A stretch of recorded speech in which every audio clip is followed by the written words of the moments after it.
Simulan ng Cavite. Dahil sa inyong mga liderato, yung pong free wifi, palagay ko dito pa lang sa Cavite, nakikita sa pinagbibigyan lahat ng mga tiga-Cavite para gumamit ng mga wifi. Ako, lalo-lalo na yung mga estudyante. Lahat kayo siguro marunong mag-Facebook, ano? Hindi na kayo nag-aaral. Facebook na lang ginagawa ninyo. Alam pa na yung mga ano ko. Pero hindi.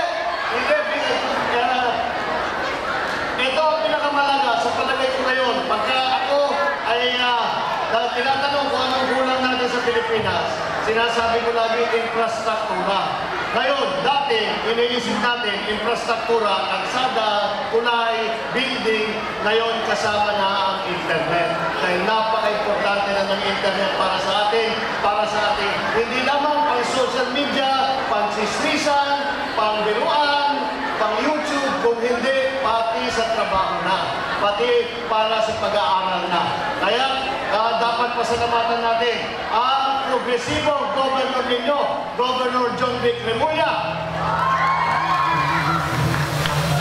Kaya ang hashtag GoPogi.